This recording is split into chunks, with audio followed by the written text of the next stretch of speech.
say something on a particular topic, that is on intellectual property rights. The title of the topic is protection of intellectual property rights in digital library. Am I audible to everybody? Yes. Yes, you are. Yes, you are audible. Yeah. Yes. Continue, sir. Okay, I'm continuing. This is a burning issue in library and information science profession. This intellectual property rights. Why it is a burning issue? Because of majorly two factors. One is the digital library that we have established, and we have all major libraries have already established, and some libraries they are on the way of establishing digital libraries. The foundation of digital library on some legal documents like licensing agreements, MOUs, and some other agreements. These are the base of our digital libraries. Without signing on any licensing agreement or MOUs, we cannot develop the digital library collection. Without digital library collection, it's not possible to have a digital library. And what is this legal base? I will say later on. But this is one of the factors. That's why we say it is a burning issue. And the second factor is the library, digital libraries are dealing with knowledge directly rather than the knowledge products.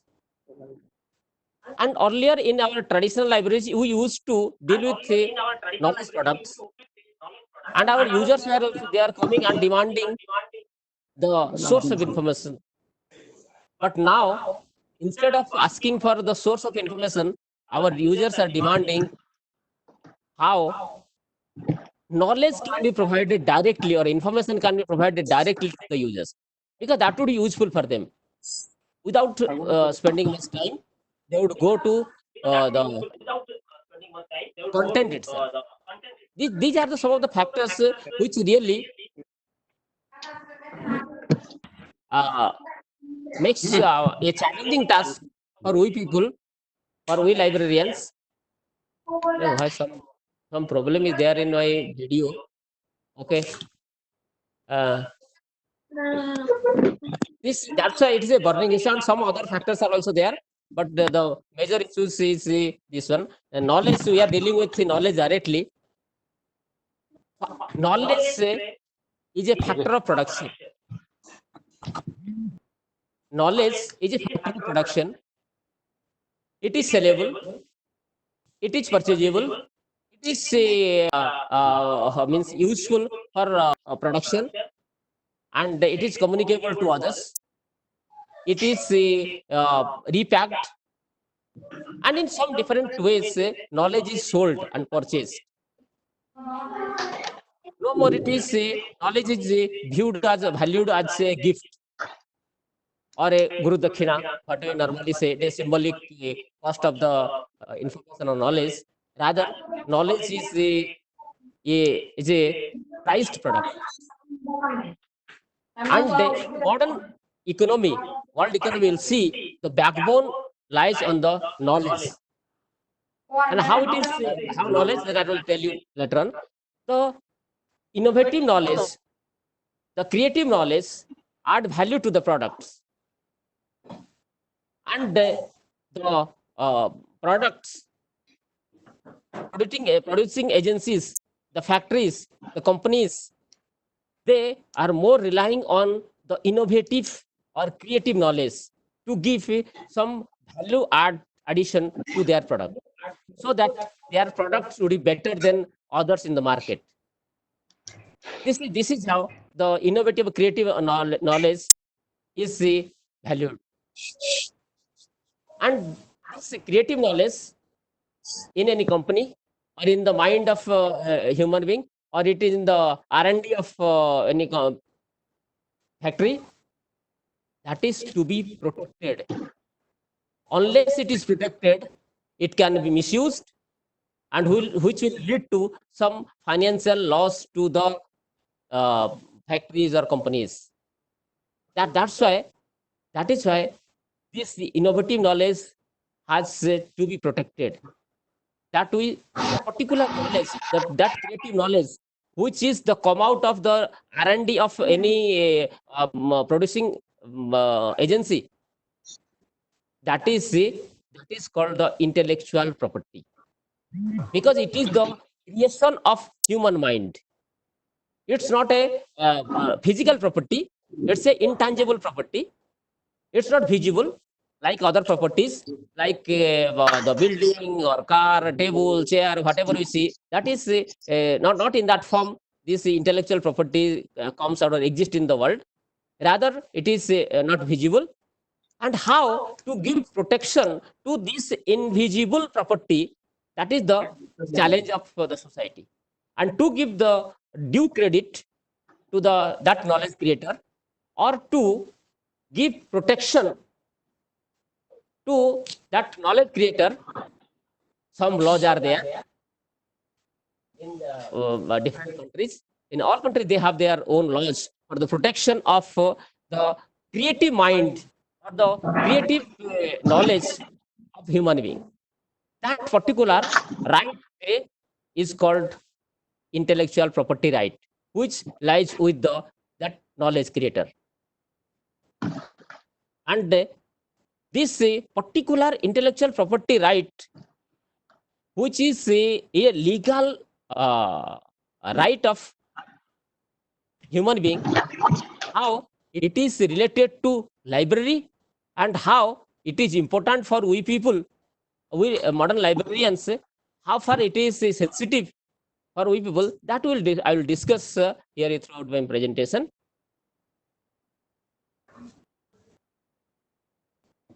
Then, just I have already told you intellectual property, it is manifested in two forms.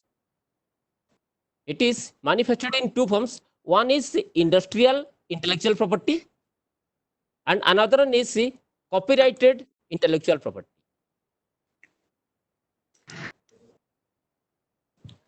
Hello, audible? Yes, yes. Ji. Okay. Yeah, yes, audible. Actually, what happens sometimes it is so silent that I think I am not audible to everybody. That's why I just check it. Anyway. No. Audible. Okay. Audible. Oh. Okay. Thank you. Then these Mute, sir. intellectual properties are categorized into two ways. One is industrial intellectual property. Another one is copyrighted intellectual property. And this under this industrial intellectual properties, just like some inventions, trademarks, industrial design, symbols, images, logos, new plant breeds, geographical indications. These are the intellectual properties of the organizations, those who are dealing with the industry or industrial organizations. They all the time they go on inventing new products, and they have their own trade secrets, just like trademarks.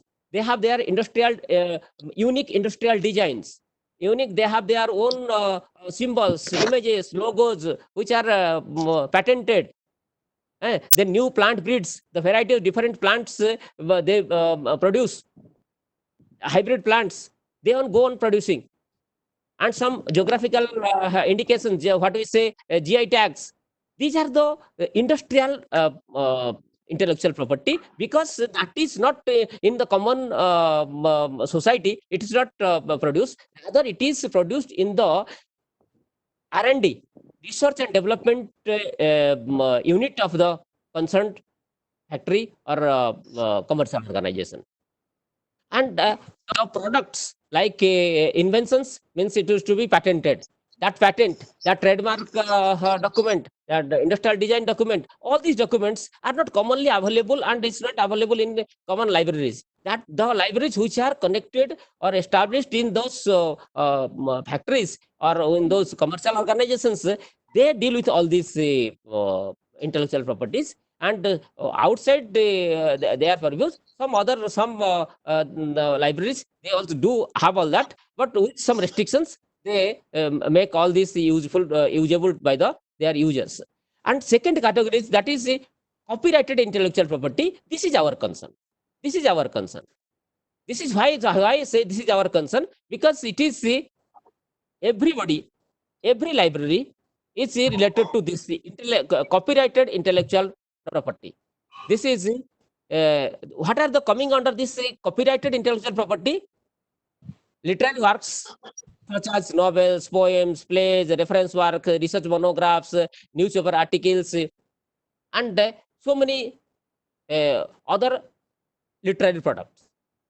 These are the products very much common in every library. Then some databases, as you know, computer programs, and some performing arts like then films, musical compositions, choreographies, and artistic works such as painting, drawing, photographs, sculptures, architecture, advertisements, maps, technical drawings.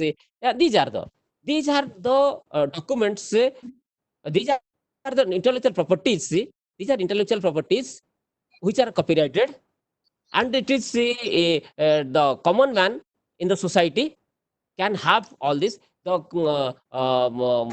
small commercial organizations, they have all these properties, and they have their right to utilize for their own financial gain, and for their promotion, for development, for everything.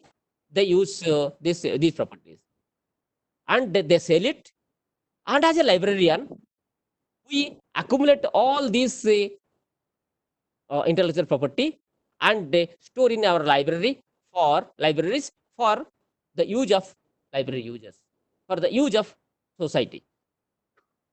And in digital library, what happens? All these documents in the form of journals, books, online databases, in different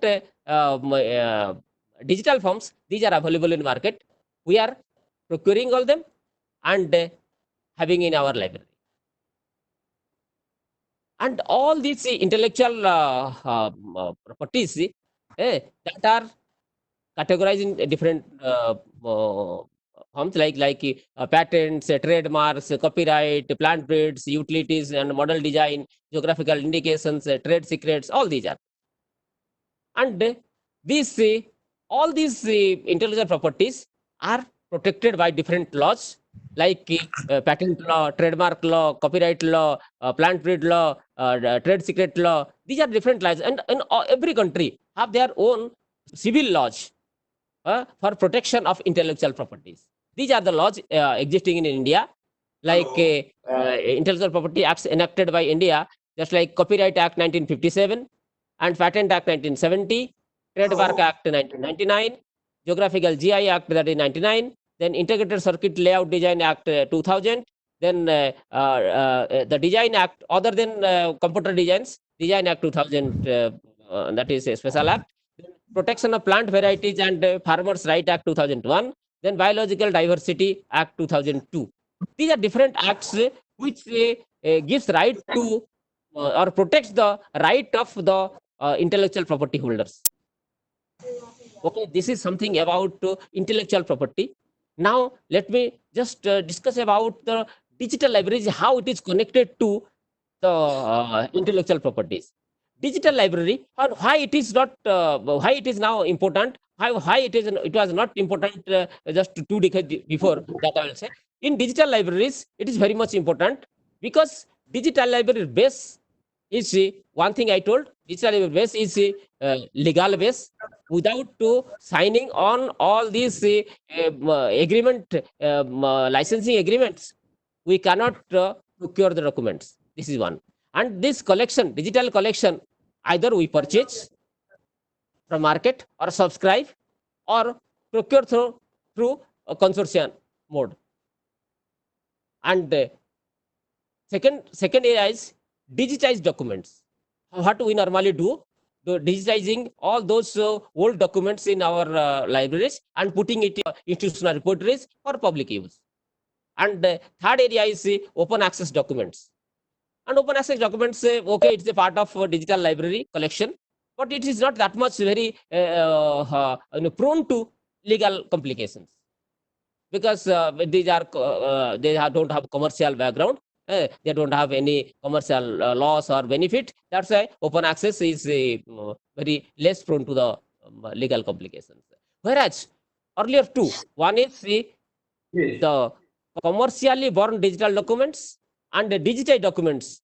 When we are having the Yes. documents of these two groups, then we have to be cautious about in digital libraries, because all these commercial born digital documents are to be procured with some terms and conditions, and those terms and conditions are not like other terms and conditions. These are very legal documents in with the signature, with the consent of authorities. These are procured, and violation of any term of that one will lead to some legal complications.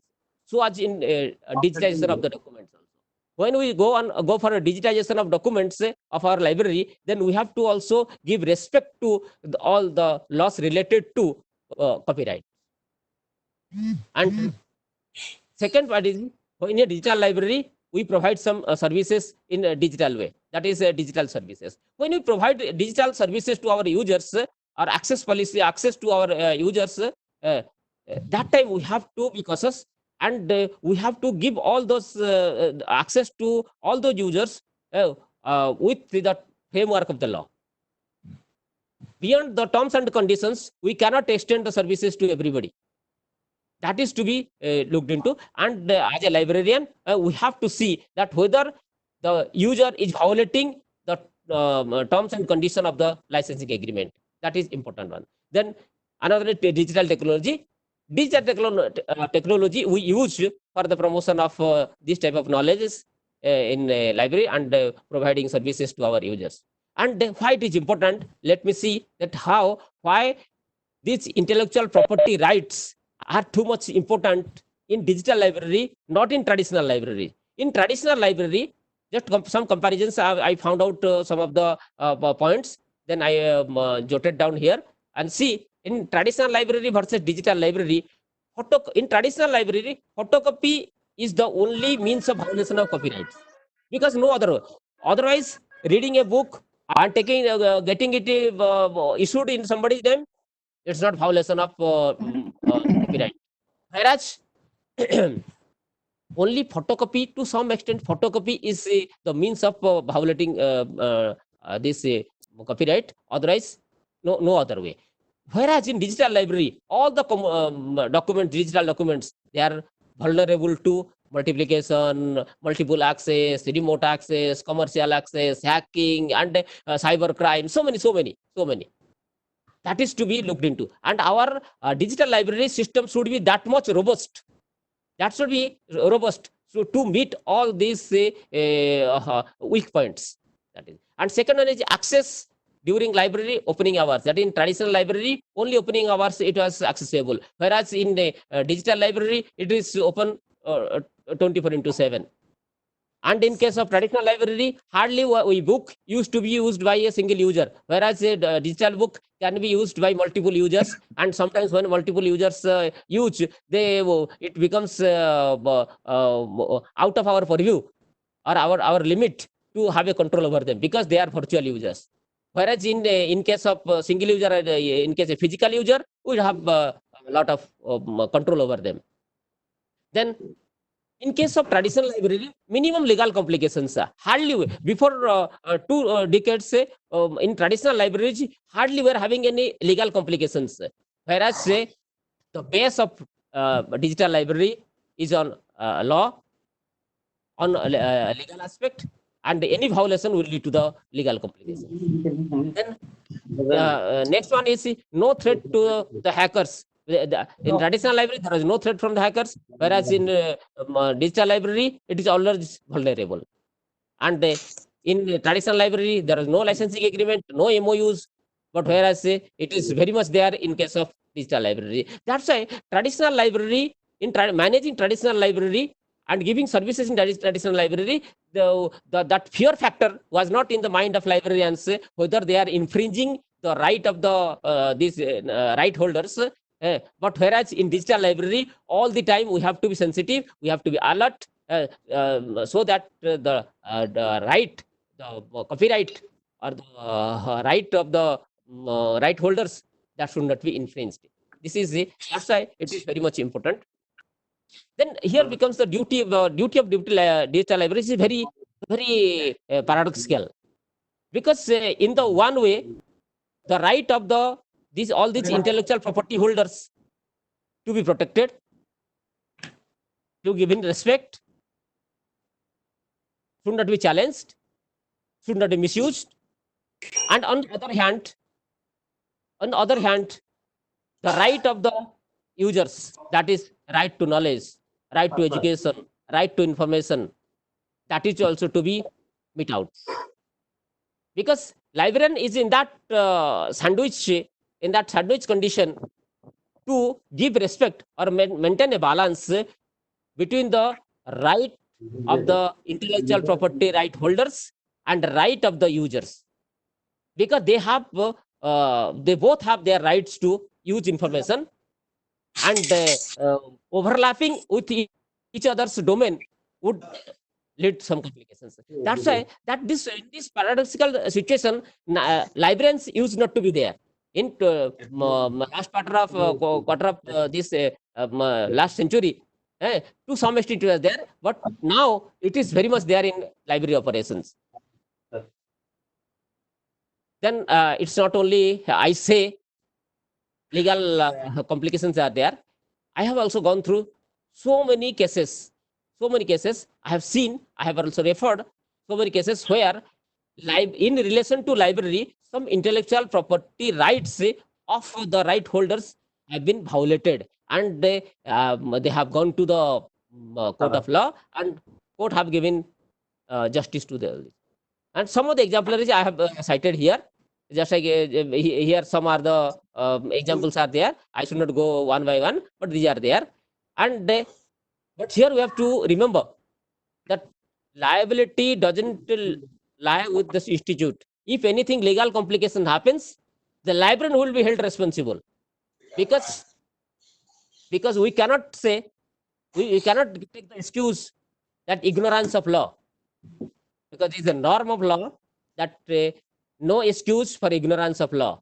If you are living in a country, or if you are dealing with something, then that concerned law should be known to you. No excuse of ignorance of law. As a librarian, as a signatory of all these legal instruments like MOUs and licensing agreements, the librarian is liable for any type of infringement in the rights. He is to be held responsible.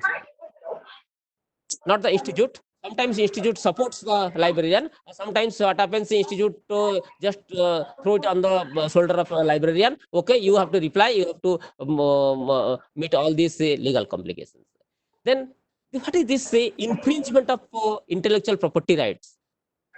Infringement of intellectual property right. This is infringement means when a person is the unauthorized way attempting or exploiting or entering into the domain of a right holder, and extending that one and putting some financial loss to the intellectual property right holders. That is the infringement. No one has any right to infringe the right of others. That's why we have to be careful when we are giving access to our users, that access should not lead any infringement of other person, the intellectual property holder. This there are some legal terms are used in this infringement, like repeat infringers, adjudicated infringers. These are the terms. These are very common in case when one has to deal with the legal aspect. He has to see all that. This is. But actually, does it mean that? Does it mean that intellectual property right is there? Library cannot freely use all those materials? What is the use of information? What is the use of knowledge? That would be meaningless. No, it's not like that. Every law of the country or all law related to copyrights in everywhere, anywhere in the world, they have some excuse, some relaxations in the form of fair use, in the form of fair use, in the form of some relaxations. Conductor. What is this fair use? Conductor. What is unfair use? What is illegal use? Let me just discuss about. First, unfair use. Unfair use is that is a commercial loss or commercial benefits. What is commercial loss and commercial benefits? Commercial loss means commercial loss to the intellectual property holder. That is commercial. If any of our activity in our library would lead to commercial loss, then that is infringement. That is not come under the fair use. And commercial benefits, if library or its users are making some benefits out of all those protected documents and making some commercial benefits, selling out the copies of all those copyrighted documents, either library or its users, then that is unfair use. That is not fair use. You see, this commercial or pecuniary losses, these pecuniary losses are the fundamental behind this fair or unfair use.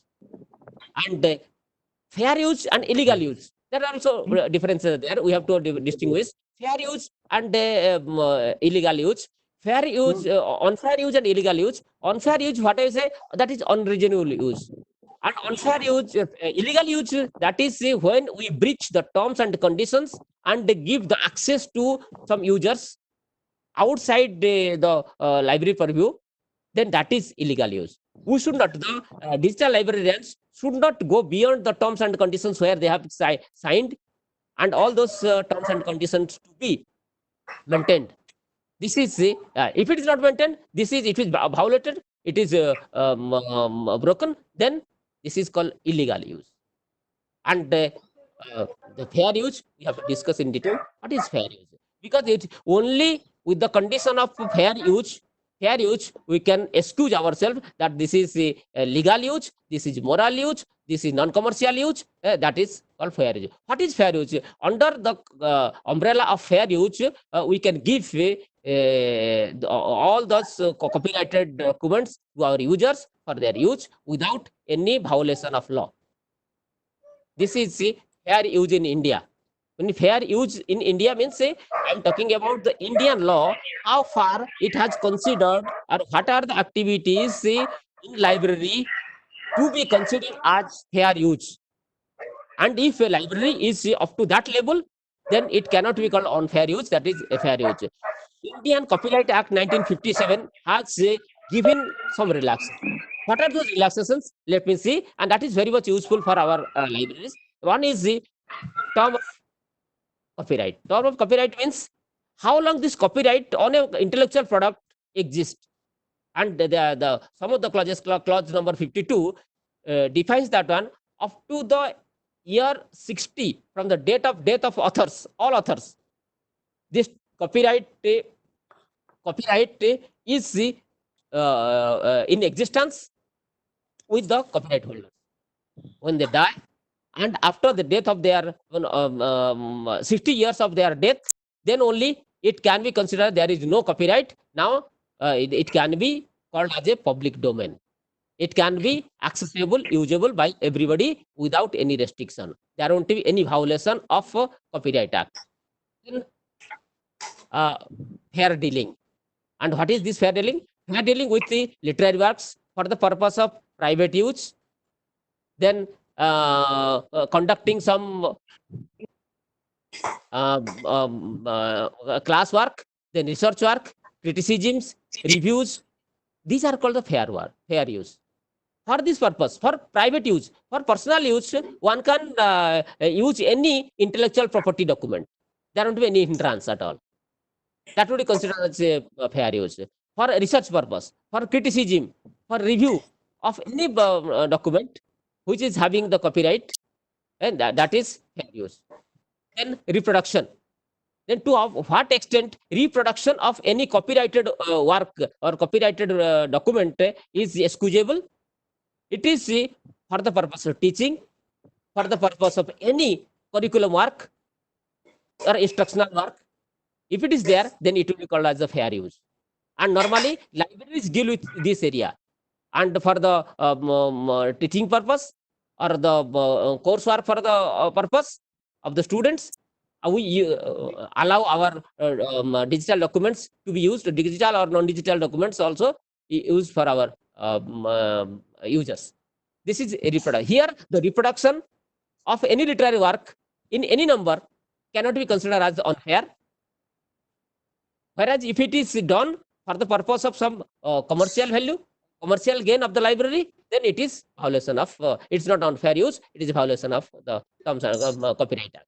Then copy making.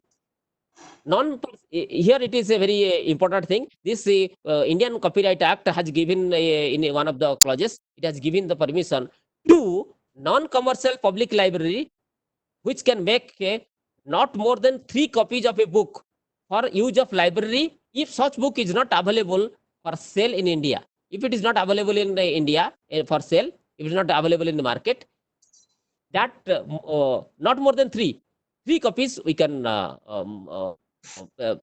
make in digital form as well as in printed form and keep it in our library. That will be considered as a fair use. Then publishing in public domain.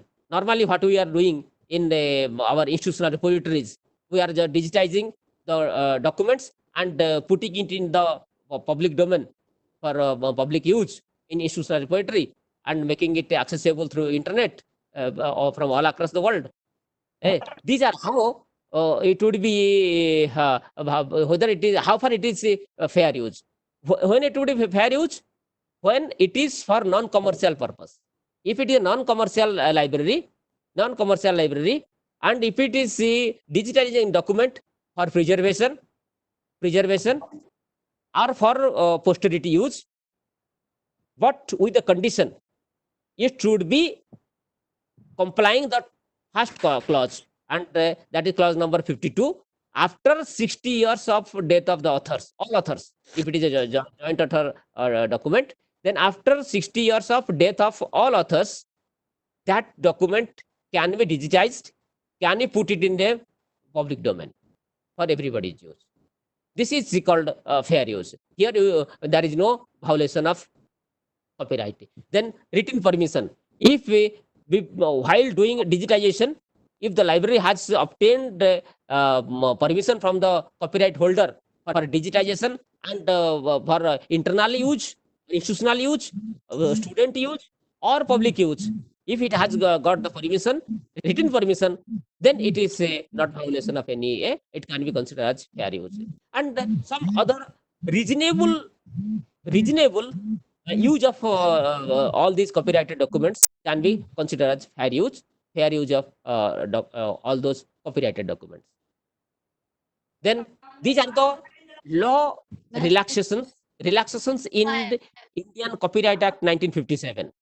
And beside that also, libraries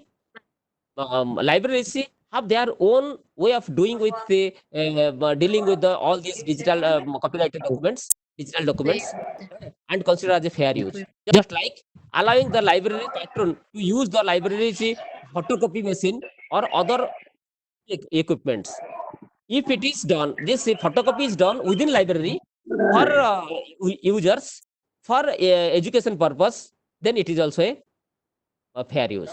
Then making copyrighted materials available on libraries' computers. If any copyrighted material, you can install it, or if it make it usable in different computers of library, it cannot be considered as a multiplication. It cannot be considered as a reproduction. Rather, it is only for the educational use, and n number of copies we can make and use in our library for students' use purpose. Then making copies for the pattern, then making digital copies for preservation and replacement. And if some of the documents are in the brittle form, not in the usable form, not in the unserviceable serviceable form, then all those documents can be digitized and their copies can be preserved in library. That cannot be considered as unfair use, rather fair use. Then creating course packs for students. In collaborative teaching learning process, librarians are involved and they are given the assignment to prepare packs for course packs for students. In all those, that is can be considered as fair use. Then adapting materials for blinds, visual impaired, and other reading disabled persons. This is also a fair use because we are adapting not for the commercial purpose. Rather, what we are doing, we are converting all those materials, or we are converting all those materials usable for the visual impaired people. That cannot be considered as unfair use. That is to be a fair use. Although all these things are not in the framework of within the ambit of Copyright Act 1957, but these are considered as fair use. Another is interlibrary loan. If we have a copyrighted act, then copyrighted documents in our library, then we can give it in the interlibrary loan to other library users. These are some of the in our local level. What we do, we maintain a interlibrary loan and all these fair use in our libraries. Then there is a digital right management. What is this digital right management? This is a concept very related to digital libraries as well as copyright holders and then our librarians. This digital rights management, DRM, what we normally say, DRM. DRM is nothing but it is sometimes it is related to we people, sometimes it is maintained by the service providers. All these digital document providers, they maintain from their side, that is digital rights management. So the materials, whatever is available with us, how it can be maintained, used, and communicated in a communicated and how to be used within the framework of law. That is to be, if it is physically maintained, then it sometimes we can slip. Sometimes it can slip from our mind, and we cannot maintain all those terms and conditions. And in that case, what happens? There are certain systems, certain computer systems are there, but they maintain all these copyright protections from the supplier side or from the agent side, and sometimes in the library also. And if it is library is having a less number of digital documents, then it's okay. It can be manageable. But if it library is having large number of digital documents and dealing with so many suppliers, publishers, distributors, and aggregators, in that case, this digital right management software, they just come in help to we people. They maintain themselves and they have their own way of dealing with the digital right management. And this, how does it work? And how this software, they when that is enabled in our digital library, how they just work, restrict the users from editing and saving, and restrict the prevent users from sharing and forwarding, then printing purchase documents, purchase digital contents. And this DRM software, how they do, they allow the users to take a limited printout of any document, not more than a certain limit. The user should not go for printing more than a certain limit. Then screenshot, screen graphs, these are also prohibited. Sometimes they don't allow. If you just enable this DRM, then they just they look after all this. Then they set some expiry date with some documents. If a document is to be expired within 1 month, then after a month, automatically it cannot be used or accessed by the users. Then lock the access, the IPs or the dynamic IP or static IP, whatever is assigned to the user for the that is for use of all these documents, that is can be locked anytime. When if it's found misuse, then it can be locked. Then some watermarks. They do it themselves. Watermarks. When an user is downloading some documents from our digital library, then automatically some watermarks will get downloaded, and it will say that okay, this particular document belongs to this institution or this library or this agency or this publisher. This is how this digital right management software system works. And in our level also, we have to give some, we have to take some protective measures, like we should not give permission for systematic download, and we should not authorize the unauthorized distribute the access credentials to our outside users. It's very much illegal. Then library membership should be provided to the bona fide users only. Then regular renewal of online users of digital library, it is very much mandatory. If you don't renew regularly, then all those pass out students, they can have the access of digital library, although they are already entitled for during their academic course, but throughout they will just they will have the access to use all those documents. That would lead to the illegal use of our digital documents. Then irrational use of fair use exemptions. What time say fair use? Fair use exemption, whatever is given in the Copyright Acts, that should not be irrationally used. That should be rationally used. Then proper vigilance should be there on the action of, over the users, and the action should be taken. If a person is found culpable, then action should be taken. Then immoral use of digital materials. There should not be any immoral use of digital materials. These are the precautions we have to take in life. And some problem is there. Problem is in case of cross-border right protection. If we, because all these laws, whatever law may be there, copyright law, patent law, trademark law, or GI tag law, or whatever law is there, they have their boundary that is within confined to a particular country. If but documents are not confined to a particular country, that is sold and used in the other countries, then how the right of a particular the producer of a particular country can how can it protect the its his or its right if it is misused in other countries? That is called cross border right protection. And here some international organizations are there, just like WIPO, World Intellectual Property Organization of United Nations. They look after all this, and again they go for the different types of treaties, and one of the major treaties that is the TRIPS, Agreement on Trade Related Aspects of Intellectual Property Rights. It's a very big agreement, and all the members of World Trade Organization, they have signed in this agreement.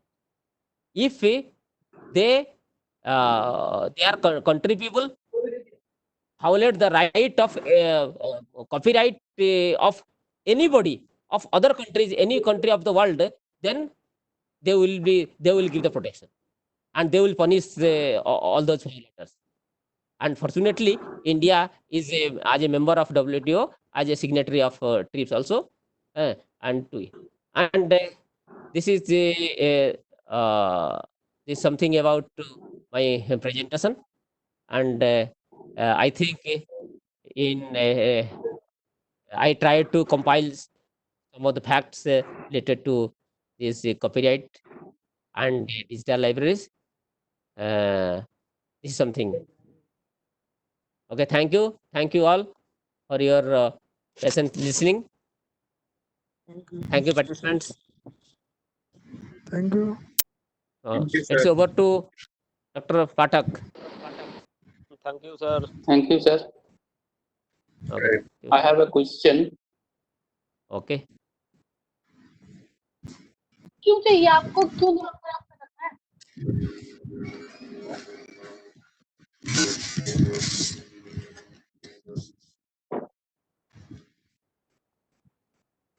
Hello, can I ask one question? Hello. Hello, can I ask one question? Okay, okay. You can ask. Fair use is applicable to e-resources also. So under what guidelines the fair use of these resources can be linked up into? Actually, your voice is getting broken. Hello. Yeah. Fair use is also applicable to e-resources. So Yeah. under what guidelines, are there any guidelines where these where are there any guidelines available where these fair use applicability can be found out for e-resources? Yeah, actually, Indian Copyright Act has been amended. That is 1957, original one 1957, but it has amended in 2012. And in 2012, they have given some relaxations. They have incorporated all those digital copyright holders. How their right can be protected. There are some guidelines are there, and accordingly we have to and all these are incorporated in the licensing agreements. In the licensing agreements, there to what extent they say it is fair use and what is not fair use. That is there. Hello. Yeah, satisfied.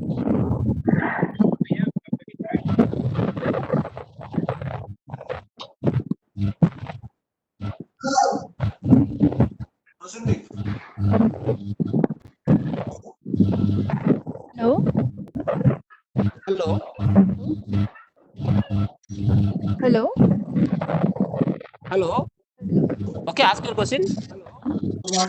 Sir, are you getting me?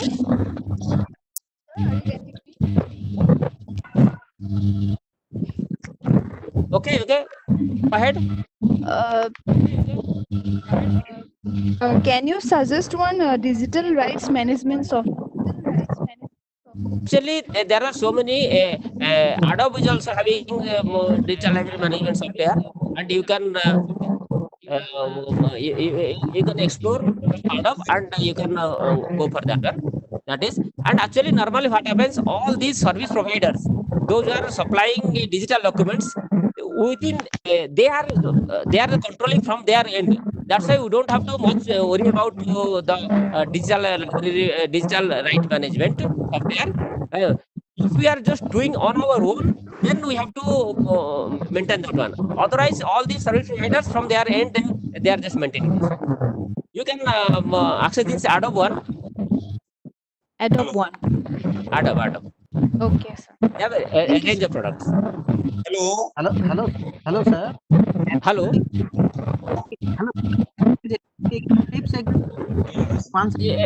Your voice is not coming properly.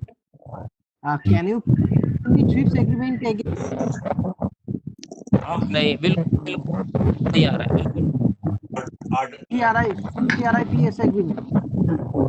Hello Hello. Can you please दो तीन no hello? हाँ okay continue Sir, I have a question about copyright. Okay Copyright for books is after the death of the author is up to 60 years. What about for a journal article? हाँ the same thing not only in a book hello Oh, it is in case of book as well as in case of in both the cases it is there. okay. Sir.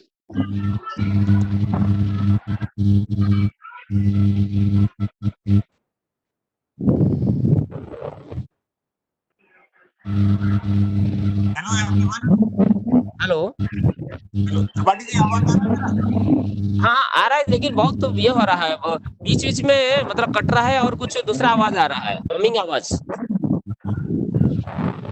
Is there any question? No. It's time. Sir, one more. Hello. Okay. More question. May I have one more question? Sure, Okay. sure, sure.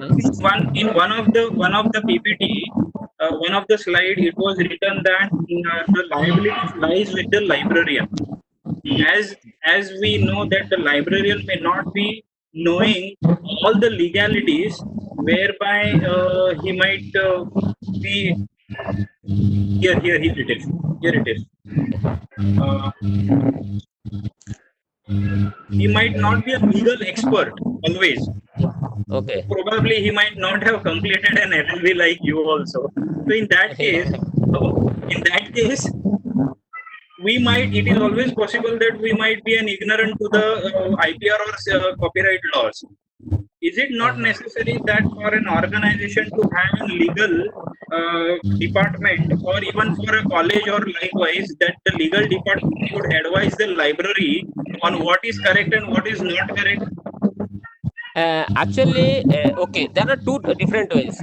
One is implication of law, another is the application of law. And actually, application of law can be dealt with any legal counselor. It is which is appointed by the institution. But actually, implications we have to see. That there we cannot say ignorance of law. Because that is not an excuse, because we are dealing with. Although it is not never taught to we people in our schools, nor in any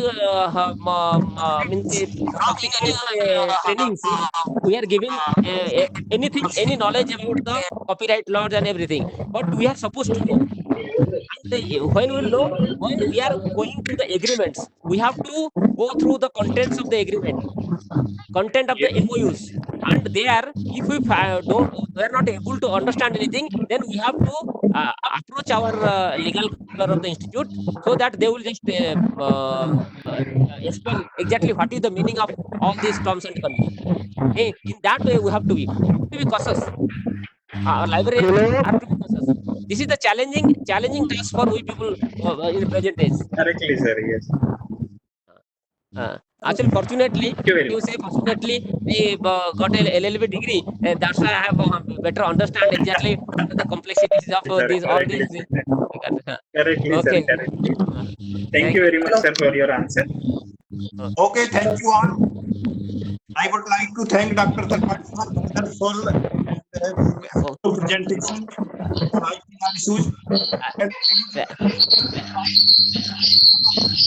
Rather, I express my sincere thanks to President Madhya Pradesh Library Association, Dr. Prabhat Pandey,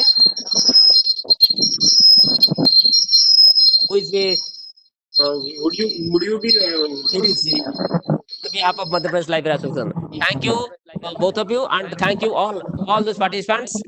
They just attention to my whatever knowledge is expressed. Thank you. Presentation. Very much. at the same time. if possible, please provide the certificate because to understand. Yes.